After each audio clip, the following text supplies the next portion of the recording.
Hi friends, welcome to our channel Telugu info media. ఇక గ్రహణ సమయంలో కూడా తెరిచి ఉంచి ఒకే ఒక ఆలయం శ్రీకాళహస్తీశ్వర ఆలయం. తిరుపతికి సమీపంలో సువర్ణముఖి నది తీరంన వెలిసిన స్వామి శ్రీకాళహస్తీశ్వరుడు. ఇక లింగంకి ఎదురుగా ఉన్న దీపం అనేది ఆలయంలో ఎలాంటి గాలి అనేది లేనప్పటికీ రెపరెపలాడుతూ కనిపిస్తుంది. శ్రీకాళహస్తిని దక్షిణ కాశీ అంటారు. ఇక్కడి అమ్మవారు జ్ఞానప్రసూనాంబ. ఇక్కడ శివలింగము వర్తుల ఆకారం కాకుండా చతురస్రంగా ఉంటుంది. స్థల పురాణం ప్రకారం ఇది బ్రహ్మకు జ్ఞానంను ప్రసాదించిన ప్రదేశము.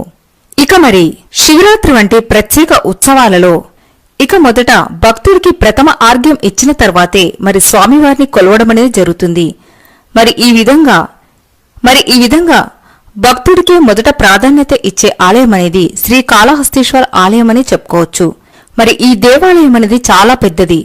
మణికుండేశ్వరాఖ్య అనే మందిరం ఉంది. కాశీక్షేత్రంలో వలె ఇక్కడ చనిపోయిన వారికి పరమశివుడు ఓంకార మంత్రంను తారక మంత్రంను ఉపదేశించి మోక్షం ఇస్తాడని భక్తుల నమ్మకం. దేవాలయ ప్రాంతంలో ఉన్న పాతాళ విఘ్నేశ్వర ఆలయం సమీపంలో గల కొండపై గల భక్త కన్నప్పకి ఆలయం కూడా ఉంది. శ్రీకాళహస్తీశ్వర ఆలయం రాజగోపురం యొక్క సింహద్వారం దక్షిణాభిముఖంన ఉంటుంది. స్వామివారు ఉత్తరాభిముఖులై ఉంటారు. ఆదిశంకర్లు ఇక్కడ శ్రీచక్రాన్ని స్థాపించారు. ఈ క్షేత్రానికి గల ఇతర నామాలు దక్షిణ కైలాసమని, సత్యమహాభాస్కర క్షేత్రమని, సద్యోముక్తి క్షేత్రమని, శివానందేక నిలయమని పేర్కొంటారు. దూర్జటి శ్రీకాళహస్తీశ్వరుడి మీద శతకం రాశారు. ఇందులో శ్రీకాళహస్తి స్థల పురాణాన్ని వివరించడం జరిగింది. ఒకసారి ఆ ప్రాంతపు చరిత్రను పరిశీలిస్తే క్రీస్తుపూర్వం 3వ శతాబ్దంలో తమిళ సంఘం వంశానికి చెందిన నక్కిరన్ అనే తమిళ కవి రచనల్లో శ్రీకాళహస్తి క్షేత్రం గురించి దక్షిణ కాశీగా చారిత్రక ప్రస్తావన ఉంది. ఆలయానికి ఆనుకుని ఉన్న కొండరాళ్లపై పల్లవుల శైలిలో చెక్కబడిన శిల్పాలను గమనించవచ్చు. తర్వాత చోళులు 11వ శతాబ్దంలో పల్లవులు నిర్మించిన ఆలయాలను మెరుగుపరచడం, 1వ కులుత్తుంగ చోళుడు ప్రవేశ ద్వారం వద్ద గల దక్షిణ గాలిగోపురాన్ని నిర్మించాడు. 3వ కులుత్తుంగ చోళుడు ఇతర ఆలయాల్ని నిర్మించాడు.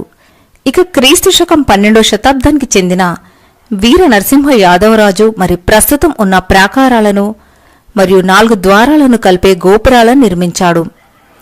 క్రీస్తు శకం 1516లో విజయనగర సామ్రాజ్యాధీశుడైన శ్రీకృష్ణ దేవరాయల వారు రాతిపై చెక్కిన రచనల ఆధారంగా ఆయన 100 స్తంభాలు కలిగిన మంటపాన్ని నిర్మించడం జరిగింది. పడమర దిక్కున ఎత్తైన గాలి గోపురాన్ని నిర్మించాడు. ఈ గోపురాన్ని 1516 సంవత్సరంలో గజపతులపై విజయానికి సూచనగా నిర్మించినట్టు తెలుస్తుంది.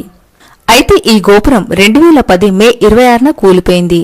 గత కొద్ది సంవత్సరాలుగా గోపురంలో పగులు కనిపించిన ఆలయ అధికారులు మరమ్మతులు చేయకపోవడం చేత సంభవించిన లైలా తుఫాన్ కారణంగా బీటల వారి మరది కూలిపోవడం జరిగింది.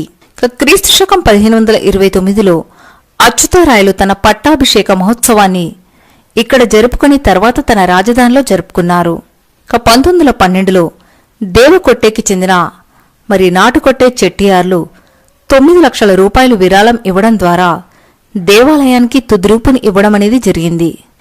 ఈ దేవాలయం యొక్క పేరు 3 జంతువుల కలయికతో ఏర్పడింది. శ్రీ అనగా సాలీడు, కాళ అనగా పాము, హస్తి అనగా ఏనుగు. ఆ పేర్లతో శ్రీకాళహస్తిగా ప్రసిద్ధి చెందింది. స్వర్ణముఖి నది తీరంలో ఉన్న ఈ క్షేత్రము ఇక్కడ స్వర్ణముఖి నది పశ్చిమాభిముఖంగా ప్రవహిస్తూ ఉంటుంది. ఈ దేవాలయంలోని లింగము పంచభూత లింగంలో ఒకటైన వాయులింగము. ఈ దేవాలయం దేశంలోని అతిపెద్ద దేవాలయాల్లో ఒకటి. ఆలయం లోపల అమ్మవారి సన్నిధికి సమీపంలో గల ప్రదేశం నుంచి భక్తులు ప్రధాన గోపురాలను దర్శించవచ్చు. రాహుకేతు సర్పదోష నివారణకు పూజలు ఈ ఆలయంలో విశేషంగా జరుగుతాయి. దేశం నలుమూల నుండి భక్తులు ఇక్కడ తమ దోష నివృత్తి కావించుకుంటారు. రుద్రాభిషేకం, పాలాభిషేకం, పచ్చ కర్పూర అభిషేకం మొదలైన పూజలు కొనసాగుతాయి. శ్రీకాళహస్తీశ్వర ఆలయ నిర్మాణంలో ఒక ప్రత్యేకత ఉంది. శ్రీకాళహస్తీశ్వరుడు జ్ఞాన ప్రసూనాంబ అమ్మవారు ఒక్కొక్కరు ఒక్కొక్క దిక్కుకు అభిముఖులే ఉంటారు. ఈ ఆలయ దర్శనం ద్వారా చతుర్విధ పురుషార్థ సిద్ధి లభిస్తుందని అంటారు. పాతాళ గణపతి ఉత్తరాభిముఖంగా, జ్ఞాన ప్రసూనాంబ తూర్పుముఖంగాను, కాళహస్తీశ్వరుడు పశ్చిమముఖంగా, ఇక దక్షిణామూర్తి దక్షిణాముఖంగా ఉంటారు. కాళహస్తిలోని శివలింగం పంచలింగాలలో వాయులింగంగా ప్రసిద్ధి చెందింది. మరి ఇందుకు నిదర్శనంగా గర్భగుడిలోని కుడివైపున ఉన్న 2 దీపాలు ఎప్పుడూ చలిస్తూ ఉంటాయి. ఆలయానికి 4 దిక్కుల 4 గోపురాలు ఉంటాయి. 120 అడుగుల ఎత్తుగల రాజగోపురం, జంగమ రూపుడైన శివుణ్ణి సేవించి తరించిన దేవదాసి దీన్ని కట్టించింది అంటారు. ఇక ఈ గోపుర నిర్మాణం యాదవ నరసింహరాయల కాలంలో జరిగిందని అంటారు. ఇక తూర్పు గోపురాన్ని బాలజ్ఞానాంబి గోపురం అని, ఉత్తర గోపురాన్ని శివయ్య గోపురం అని, పశ్చిమ దిక్కు గోపురాన్ని తిరుమంచన గోపురం అంటారు. ఇక మరి తిరుమంచన గోపురానికి కుడివైపున సూర్యపుష్కరిణి, ఎడమవైపున చంద్రపుష్కరిణి ఉంటాయి. ఇక స్వామివారి అభిషేకానికి మరి నీటిని సూర్యపుష్కరి నుండి తీసుకెళ్తారు. ఇక ఇక్కడ అనేక శివలింగాలు మహర్షులు లేదా దేవతలచే ప్రతిష్ఠింపబడినగా భావిస్తారు. భృగు మహర్షి అర్ధనారీశ్వర లింగాన్ని, ఇక మరి అగస్త్యుడు నీలకంఠేశ్వర లింగాన్ని, ఆత్రేయుడు మణికంఠేశ్వర లింగము, ఇక వ్యాసుడు మరి ఇక మార్కండేయుడు మృత్యుంజయేశ్వర లింగము, అంతేకాకుండా రాముడు, పరశురాముడు, ఇంద్రాది దేవతలు, సప్తఋషులు, యమధర్మరాజు, చిత్రగుప్తుడు, ధర్మరాజు ప్రతిష్ఠించిన లింగాలనేవి ఉన్నాయి. ఇక వర్షాల కోసం మృత్యుంజయేశ్వరుడికి సహస్రలింగాభిషేకం చేస్తారు. ఇక ఇక్కడ క్షేత్రపాలకుడు కాలభైరవుడు, అంతేకాకుండా మరి సుబ్రహ్మణ్య స్వామి, సూర్య, శని గ్రహమూర్తులు ఉన్నారు. ఇక వెంకటేశ్వర స్వామి, వరదరాజస్వామి, అంతేకాకుండా నిలువెత్తు కన్నప్ప విగ్రహం కూడా ఉంది. ఇక శంకరాచార్యుల వారి స్ఫటికలింగం, అంతేకాకుండా 64 నాయనార్ల లోహ విగ్రహాలు కూడా ఉన్నాయి. ఇక ఇది రాహుకేతు క్షేత్రమని ప్రసిద్ధి పొందింది. పుత్రశోకానికి గురైన వశిష్ఠ మహర్షికి పరమేశ్వరుడు పంచముఖ నాగలింగేశ్వరుడిగా దర్శనమిచ్చాడట. ఈ నాగరూపంనే బ్రహ్మదేవుడు కూడా అర్చించాడట. మరి ఈ నాగరూపం కారణంగా ఈ క్షేత్రానికి రాహుకేతు క్షేత్రమనే పేరు వచ్చింది. సర్పదోషము మరియు రాహుకేతు గ్రహ దోషాల నుండి నివారణ కోసం ఈ స్వామిని పూజిస్తారు. ఇక స్వామి కవచము నవగ్రహ కవచమునకు అలంకారాలు చేస్తారు. ఇక దక్షిణాభిముఖంగా ఉన్న ఆలయ ప్రవేశ ద్వారం నుండి ప్రవేశించగానే ఉత్తరముఖంగా కొలువైయున్న దక్షిణామూర్తిని దర్శించవచ్చు. మరి దక్షిణామూర్తి పూజలు అందుకోవడం చేత ఇది జ్ఞాన ప్రధానమైన క్షేత్రం అయింది. మరి ఈ విధమైన దక్షిణామూర్తి విగ్రహం మరెక్కడా కనిపించదు. మరిక్కడ వైదిక సాంప్రదాయానికి ప్రముఖ స్థానం కలిగి ఉంది ఈ ఆలయం. మరి ఆలయ పరిసరాల్లో 36 తీర్థాలు ఉన్నాయి. శాస్త్రలింగాల తీర్థం, హరిహర తీర్థం, భరద్వాజ తీర్థం, మార్కండేయ తీర్థం, ఇక సూర్యచంద్ర పుష్కరిణులు, దేవాలయంలోని పాతాళ గంగా లేదా ఇక మూగ తీర్థంలోని తీర్థాన్ని సేవిస్తే మరి నత్తి మూగ లోపాలనేవి తొలగిపోయి వాక్ చాతుర్యం కలుగుతుంది అంటారు. ఇక ఆలయానికి సమీపంలో దుర్గాంబ కొండపై వెలిసిన దుర్గమ్మ అమ్మవారికి ఏటా నవరాత్రి ఉత్సవాలు ఘనంగా జరుగుతాయి. ఇక మరికొంత దూరంలో ఉన్న సుబ్రహ్మణ్య స్వామి కొండపై కూడా మరి ఉత్సవాలనేవి జరుగుతాయి. ఇక ధర్మరాజుల స్వామి తిరునాళ్లు కూడా 5 రోజుల పాటు విశేషంగా జరుగుతాయి. ద్రౌపది అమ్మవారు ఇక్కడి ప్రత్యేక ఆకర్షణ. ఈ ఉత్సవాల సమయంలో మరి ప్రతిరోజు మహాభారత పారాయణం జరుగుతుంది. ఇక విరాట పర్వం చదివిన రోజు మరి పట్టణంలో ఖచ్చితంగా వర్షం అనేది కురుస్తుందని స్థానికులు విశేషంగా చెప్పుకుంటారు. మరి ఈ ఆలయంలో మరి భక్తుడికి మొదట ప్రాధాన్యత ఇవ్వడం అనేది జరిగింది. కన్నప్ప అనే వేటగాడు నిత్యం స్వామిని కొలుస్తుండేవాడు. మరి అతడి భక్తిని పరీక్షించడానికి స్వామి ఒకరోజు తన కంటి నుండి నెత్తురు కార్చాడట. వెంటనే కన్నప్ప తన కన్నును తీసి మరి స్వామి కంటికి అమర్చాడు. అప్పుడు స్వామి రెండవ కంటి నుండి కూడా నెత్తురు కారటం మొదలైంది.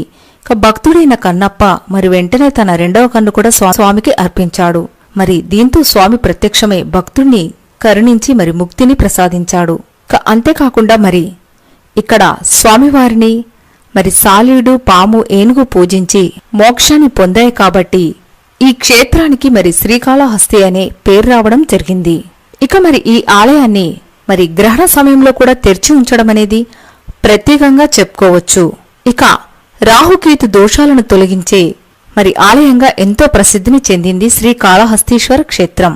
ఇక ఆలయంలో జరిగే సేవలు మరి రుద్రాభిషేకం, నిత్యదిట్ట అభిషేకం, మరి శ్రీ శనీశ్వర స్వామి అభిషేకం, ఇక పంచామృత అభిషేకం, అఖండ దీపారాధన, మరి ప్రత్యేకంగా సర్పదోషానికి రాహుకేతు పూజ, ఇక పౌర్ణమి రోజు ఉంజలి సేవ అనే కొన్ని ప్రత్యేకమైన సేవలనేవి ప్రతినిత్యం జరుగుతూ ఉంటాయి. అయితే సాధారణంగా మరి తిరుమలలో శ్రీ వెంకటేశ్వర స్వామిని దర్శించిన తర్వాతే శ్రీకాళహస్తిలోని మరి శ్రీకాళహస్తీశ్వరుని దర్శించుకుంటారు. మరి దానికి ప్రత్యేక కారణం ఉంది. ఒకవేళ ఆ విష్ణుమూర్తిని దర్శిస్తే మరి వారికి అంటే ఆ రాహుకేతువుల యొక్క పరిహారం అనేది చెల్లకుండా పోతుంది అంటారు. సో ఫ్రెండ్స్, తెలుసుకున్నారు కదా. మరి ఇలాంటి ఎన్నో ఆసక్తికరమైన అంశాలు తెలుసుకోవాలంటే please subscribe our channel Telugu info media. For more interesting videos please stay tune with Telugu info media. Thanks for watching.